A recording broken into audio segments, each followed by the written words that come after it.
Wait, are you really trying to tell me that Fireball is not always the answer? Is there a spell called Bigger Fireball? Today we are doing a bonus video on Spellcasters in my Is Pathfinder 2E Too Hard series on this episode of the Local Disaster Tour Guide.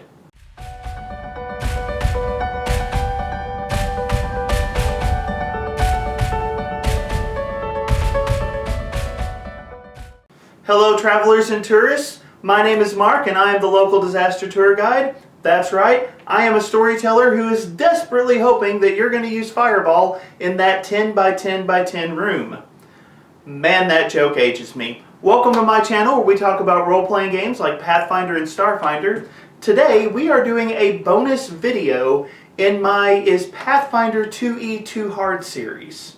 For those of you who may not have seen the previous videos in this series, I was inspired to address a question that I feel has surrounded Pathfinder 2nd Edition for a while now, which is the question, is Pathfinder 2E too hard? And I originally planned to do 3 videos in specific. I had a thesis video where I talked about what people were really saying when they said Pathfinder 2E is too hard. I had a video of player advice, and I had a video of game master advice. And I have to say, I was really amazed by all of the wonderful conversations that series sparked. But one of the things that I realized after doing those videos is that I missed something. I didn't talk, at least not directly, about spellcasters. Now I will admit, I did reference the issues with spellcasters in my videos, but upon reflection I realized I really didn't deep dive the issues that people have surrounding spellcasters. So today I am revisiting the series so that we can talk about spellcasters. You can consider today's video to be a follow-up video to the player advice video, the second video in the series. So if you have not seen that video, I highly recommend to go back and check that video out. I'll try to throw a link up here somewhere so that you can go see that video, because this video on spellcasters is going to build on the player advice video I have already done. But today I want to dive into spellcasters in specific and talk about why people are frustrated with spellcasters, and then offer some advice on what you can do to be more successful when playing spellcasters in Pathfinder 2nd Edition. So let's get started. The first thing that we need to talk about on this topic is, why do people think that spellcasters are ineffective in Pathfinder 2nd Edition? And there are probably a lot of nuances to this conversation that I could hit. But honestly and truthfully, I think the core of this conversation boils down to one particular aspect of the game: item bonuses. If you're playing a martial character such as a fighter in Pathfinder 2nd Edition, as the game progresses, you will eventually start to get item bonuses with your attack rolls. So you'll get a +1, a +2, a +3 longsword that you can use, and that will naturally improve the level of success that you experience during play. Spellcasters don't get item bonuses. This is one of the most common complaints that I have heard about spellcasters, and I do have to say it is a very legitimate complaint. As a spellcaster, your spell attack roll or your spell DC, those are going to be very stable things that are not going to be influenced by items inside the game. And on initial examination, you can definitely see why people might leave Pathfinder 2nd Edition feeling like the lack of item bonuses for spellcasters would cause so much frustration. Mechanically speaking, those item bonuses represent anywhere from a 5 to 15% increase in the rate of success for martial characters as compared to spellcasters. And if you're playing a game over the course of 20 levels, if you have one character who is 5 to 15% more likely to succeed compared to other characters, that character is going to feel stronger. Individual encounters might not swing dramatically, but over the course of time, you're definitely going to feel a difference. Now, I personally think that the item bonus issue is probably at the heart of a lot of the frustrations people are experiencing when it comes to spellcasters in Pathfinder 2e. But until Paizo either releases item bonuses for spellcasters in some kind of official product, or your game master decides to house rule some item bonuses for spellcasters, is there anything that spellcasters can do? Well, let me go ahead and say, yes, I think that there is something spellcasters can do, and I'm even going to go on record as saying that spellcasters do not necessarily need item bonuses to be effective. In this video, I'm going to talk about what spellcasters can do to increase their effectiveness without ever worrying about item bonuses. Now, before I get into the heart of this video, there are two things I want to go ahead and say that are very relevant to this conversation. Number one, everything I said in the player advice video about Pathfinder 2e still applies to spellcasters. So when I talked about using consumables, when I talked about different tactics and especially different skill actions inside Pathfinder 2e, spellcasters can use those. In fact, one of the fun things about Pathfinder 2e is just how well different classes can access some of these special skill actions inside the game. If you're playing a charisma-based caster such as a sorcerer, things like deception and intimidate are very viable tactics for you. And not too long ago, I rolled up, mostly as a joke, a wizard that had legitimate access to legendary grapple options. I don't know if I would actually play that one in a game, but spellcasters can access all of the options we've already put on the table in the previous video.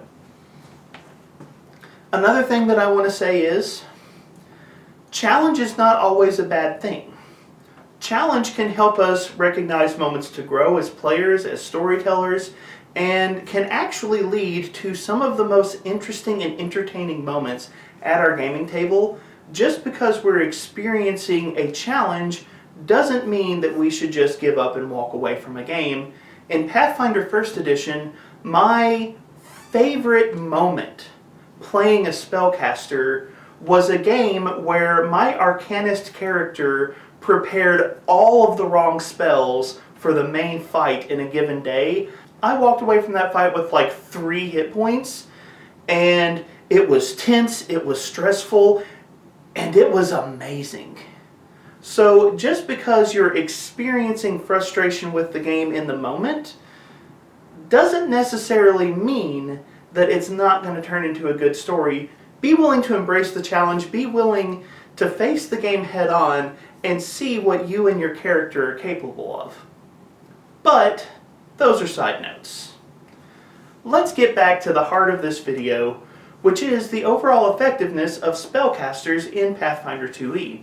We have already talked about the lack of item bonuses, which represents, depending on the level of the game you're playing, anywhere from a 5 to 15% handicap in the overall effectiveness of your character. Can this be overcome, and if so, how? Well, if you watched the player advice video, one of the things I said in that video was to take advantage of the flexible class features inside of the game. Paizo has built a number of flexible class options into the game, and if you have access to flexible class options, to get the most out of the game, you need to use those options and learn how to use them well. And let me just say, spellcasters are, by far, the most flexible type of class you can bring to a gaming table. That is one of their primary strengths. If you want to be effective as a spellcaster, you have to learn to make flexible use of the spells at your disposal in order to get the most out of Pathfinder 2nd Edition. Let me just say, the handicap that we talked about earlier was 5 to 15%. But the trick I'm about to teach you can increase your spellcaster's chance of success anywhere from 10% to 80% on the majority of monsters inside of Pathfinder 2nd Edition, with the average increase of efficiency being somewhere between 10 and 25%. In other words, there is a trick spellcasters have easy access to that more than covers the proficiency and chance of success gap that spellcasters lose out on in regards to item bonuses.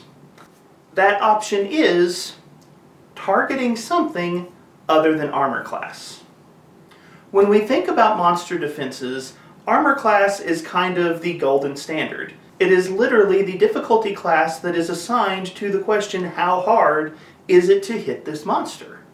And so when we think about monsters and when we think about taking down monsters, usually we think about trying to hit that armor class number.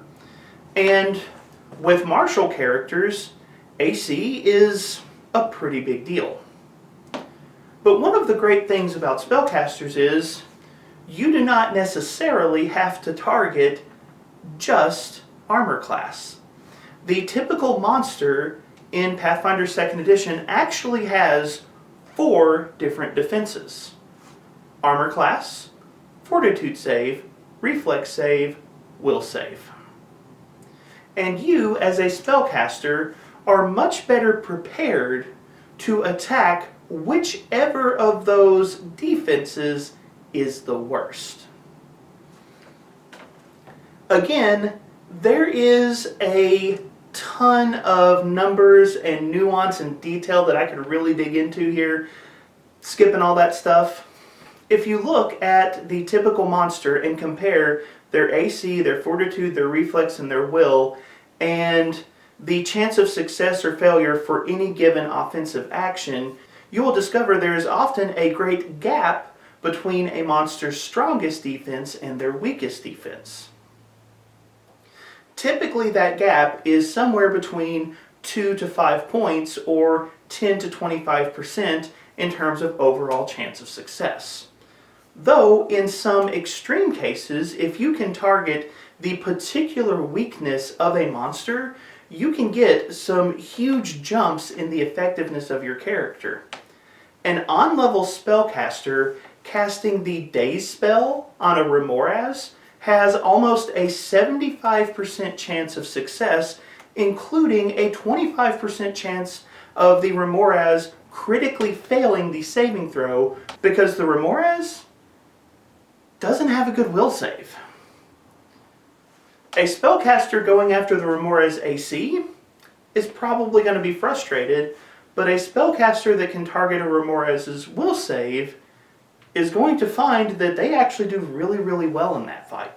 The core piece of advice for this video is target your opponent's biggest weakness.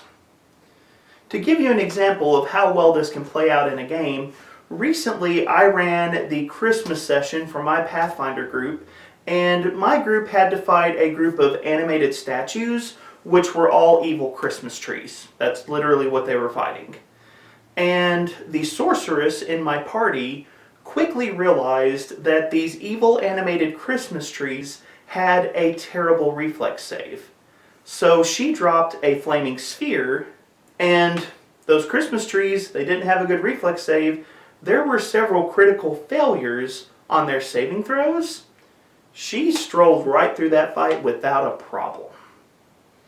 If she had tried to target their AC, she may have been having a hard time, but because she was smart enough to take advantage of their glaring weakness, she was extremely effective in the fight. So, as a spellcaster, when you are trying to improve your effectiveness for the party, the main thing that you need to do is develop your spell selection in such a way that you have multiple options for how you're going to take a given opponent down. Consider your spell selection and ask yourself, do I have spells that can target the AC of the monster, the fortitude save of the monster, the reflex save of the monster, and the will save of the monster? Now, we'll get into specifics here in a moment about what different classes are capable of, but every class in the game should have access to ways to attack at least 3 of those 4 options. Let's talk about level 1 spellcasters in Pathfinder 2nd Edition using only spells found in the core rulebook. Here is a quick list of cantrips that allow you to attack a target's armor class. Produce Flame, Acid Splash, Ray of Frost, Divine Lance, Telekinetic Projectile, and Tanglefoot. As for Fortitude saves, you can target an enemy with the spell Chill Touch, and if you happen to be going up against Undead, you also have Disrupt Undead as an option.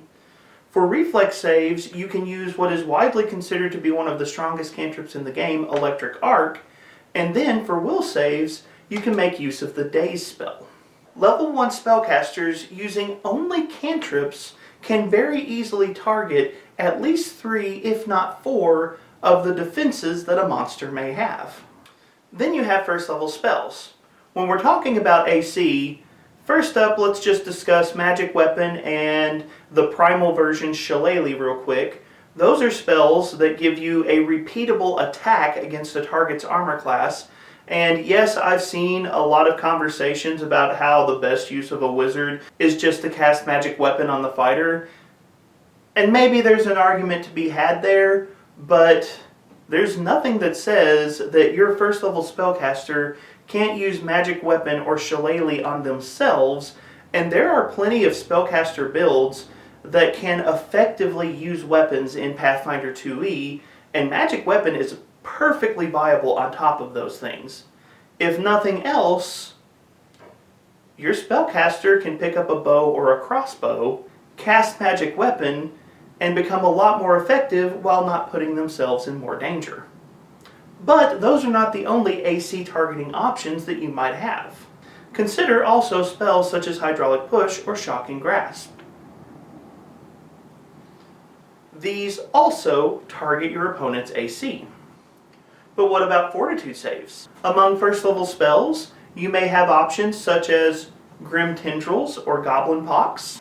And if you're a Divine caster, Heal and Harm in the right circumstances also require Fortitude saves. You can target a creature's reflex saves with spells like Burning Hands or Grease. And will saves can actually have a lot of options depending on your class. You have things like Command, Color Spray, Charm, Fear, Bane, and Phantom Pain that can all target an opponent's will save. So again, even with first level spells, you often have a variety of options at your disposal. And before we get into specific traditions, let me just say that with first level spells, you also see another way of impacting the battlefield, which are automatic spells. Spells like Magic Missile can deal automatic damage in play and can be quite effective when you target them intelligently. Also, don't overlook spells like Bless, which can provide automatic buffs to your team.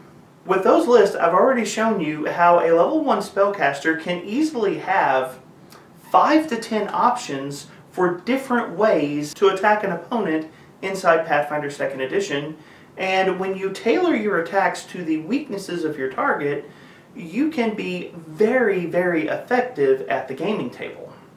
Now, before we go too far, I do want to go ahead and say that knowing the tradition of Magic that you're playing is going to impact how effective you can be in terms of overall flexibility.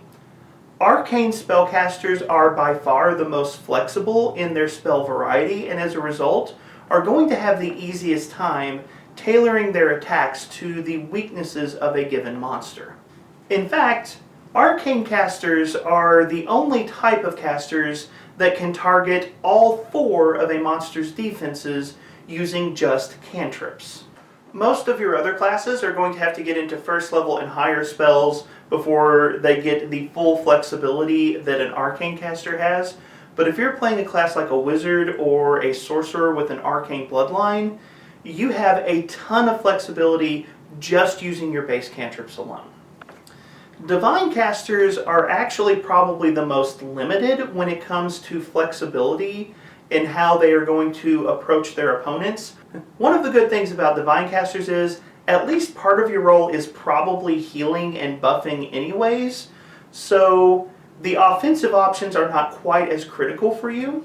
Divine spellcasters often suffer when it comes to targeting a creature's reflex save. They usually have a lot of options against AC, against Fortitude, and against Will, but reflex saves is where Divine Casters are typically going to be the weakest, though I will say, depending on the class and character choices you make, some Divine Casters can get reflex save options as well. For example, Clerics of Serenray will get a lot of flame spells that definitely use a target's reflex save. Up next is Occult Casters, and much like Divine Casters, Occult Casters also kind of suffer in the reflex save department, but one of the cool things that I've noticed about Occult Casters is they often have a lot of options for targeting an opponent's will saves. So, if you're playing an Occult Caster, your specialty is probably already going to be targeting the most weak-minded among your opponents. On the opposite end of the scale are Primal Casters. Now, Primal Casters, once you get into first level spells, they actually have options to target all 4 of a monster's defenses, but when it comes to cantrips, they don't have anything against will defense. Still, Primal Casters have been retooled as Blaster Casters in Pathfinder 2e, so they do have a ton of options in the AC, Fortitude, and Reflex department. They just kind of lag behind a little bit when it comes to targeting the will save of the creatures that they are fighting. But once you get into higher level spells, you will see that they do have some options that allow them to function similar to Arcane Casters in this matter. So, as you can see, every tradition has at least 3 different defenses of creatures that they can target at level 1. And as the game progresses, you're going to get more and more options for spells that can go after the weakness of the creature that you are facing. Flexibility is extremely, extremely powerful. Almost every monster is going to have something that it's not good at, and if you can figure out what it's not good at, then you have options for taking that monster down. If you want to be effective as a spellcaster, learning to use the flexible spell options at your disposal is going to go a long way into making you feel like you are on par with martial characters inside the game. Now, as a quick note, a lot of monsters, their weakness is going to be easy. Giant lumbering statue, probably slow. Reflex save is a good thing to make it roll. Lightly armored rogue, maybe AC is something that you need to target. And I would definitely consider will saves in that instance too. When you're looking at a creature, usually its weakness is going to be plain to see, but even if you're not sure, don't be afraid to ask your game master if you can make a recall knowledge action to see if your character can figure out what the best course of action might be. So those are just some entry-level thoughts on how you can make spellcasters more effective in Pathfinder 2nd Edition. I have seen, at my own table, our party sorceress roll straight over several encounters that I have heard other people describe as way too hard. And part of the reason is, she's really good at using her spells to target the obvious weaknesses of the creature she's facing. And with a little bit of tactical acumen, I think that you can experience a similar level of success with spellcasters at your table as well. But, what do you think? Let me throw this conversation over to you. Do you have any tips or tricks that you've seen that help spellcasters to be more effective in Pathfinder 2nd Edition? Is there an option that I overlooked that you think should have been included in this video? Are there elements of this conversation that I've left out? Let me know in the comments section down below. Also, while you're there, if you've enjoyed this video, like it, share it, subscribe to the channel. Be a part of our ongoing conversation. Thank you so much for joining me, and have a wonderful day.